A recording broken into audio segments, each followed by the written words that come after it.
primeras habilidades que adquirimos de niños es la de construir precisamente. Y bloque a bloque podemos ir construyendo edificios, casas, hasta ciudades enteras. Precisamente una ciudad también está hecha por bloques, por edificios, por casas, calles, avenidas, urbanismo. Pero, ¿cuál es el personaje que está detrás de esto? Es nada menos que el arquitecto. Y el arquitecto en Lima ha tenido mucha importancia. ¿Cuáles han sido los arquitectos que le han dado justamente la cara a nuestra ciudad? Hagamos un repaso bloque a bloque de algunos arquitectos que han sido importantes para nuestra ciudad. Que aunque no lo crean, es una historia que no es tan antigua, ¿sí o no? Yeah.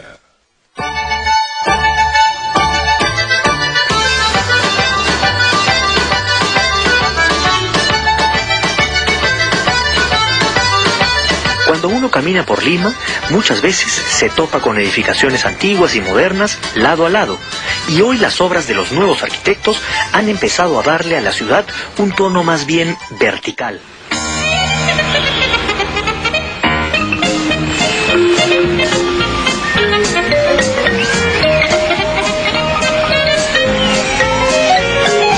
Pero la arquitectura, como el arte de proyectar y construir, es más bien un oficio que ha encontrado una especialización reciente. Por eso, hasta la década de 1930, eran muy pocos los arquitectos que trabajaban en Lima como profesionales. Es más, hasta el año 1943, la arquitectura no era una carrera en nuestro país. Si una persona quería dedicarse a esta labor, debía seguir un curso especializado para ingenieros civiles. Pero no nos adelantemos y volvamos al principio. De hecho, la profesión de arquitectura en el Perú tuvo un proceso en el que tuvo que desprenderse de la ingeniería. Los primeros arquitectos habría que ubicarlos en la década del 10 y del 20. Algunos arquitectos son extranjeros y algunos arquitectos son peruanos que han estudiado en el extranjero. Son ellos los que dan lugar a la creación de la sociedad de arquitectos y a que dentro de la escuela de ingenieros comience a haber una sección y luego un departamento de arquitectura.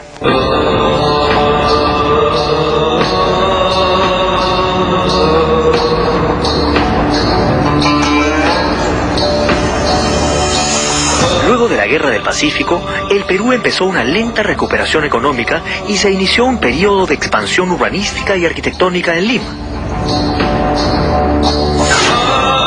La ciudad tomó por modelo Europa y poco a poco fue cambiando el estilo de sus construcciones.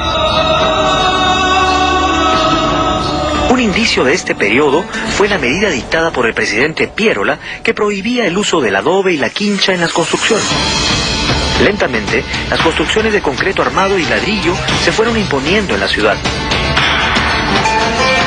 Al comienzo, Lima tomó el estilo arquitectónico academicista que provenía de la Escuela de Bellas Artes de París.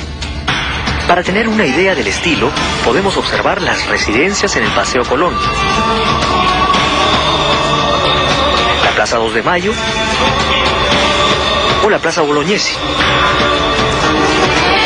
Y este conocido edificio en el Paseo de la República, cuyo uso original fue para departamentos y luego derivó en oficinas.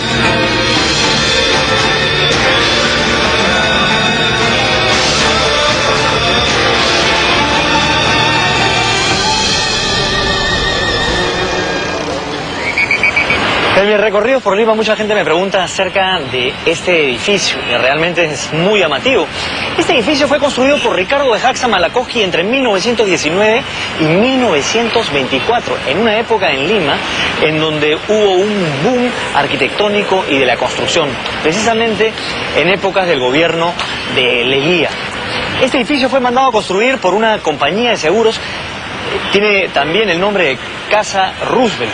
¿Y por qué llamativo? Porque remata el Paseo de los Héroes Navales. Desde la Plaza Grau se puede ver el imponente estilo francés de este llamativo edificio.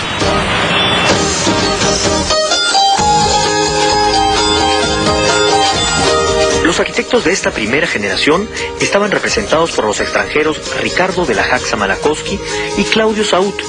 Ambos habían egresado de la Escuela de Bellas Artes de París. Sin embargo, también habíamos con estudios en el extranjero, como Rafael Marquina, Héctor Velarde y Emilio Jarterré.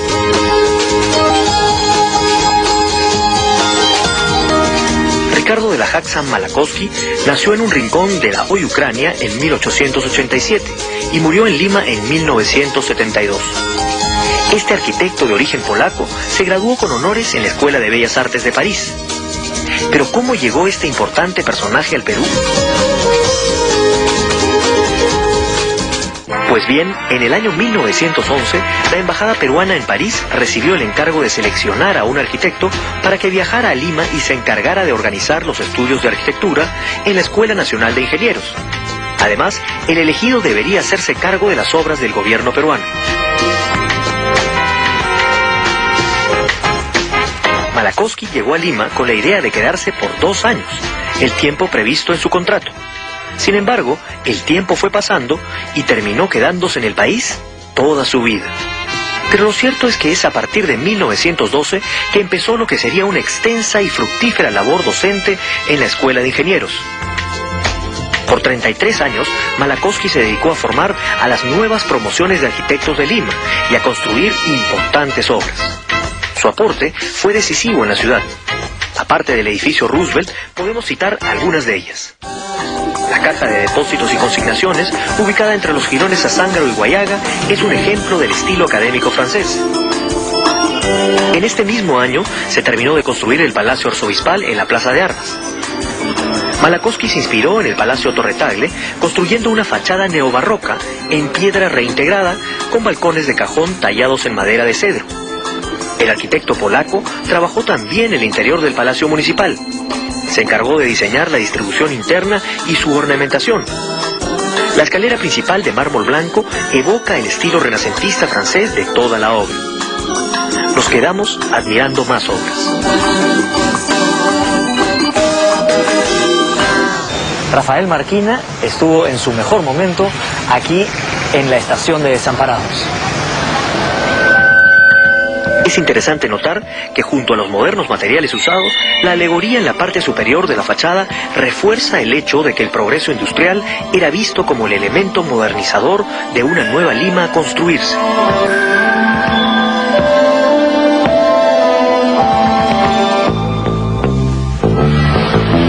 Otro interesante trabajo de Marquina fue el Colegio de Nuestra Señora de Guadalupe. Esta edificación se había empezado a construir en el año 1898, pero fue Marquina quien se encargó de concluir la obra en 1920.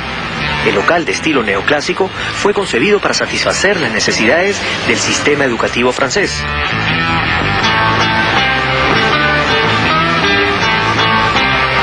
El puericultorio Pérez Araníbar es otra de sus obras. Se inició su construcción en 1917 y fue concluido luego de 13 años. Al observar la edificación, se percibe como una pequeña ciudad suburbana.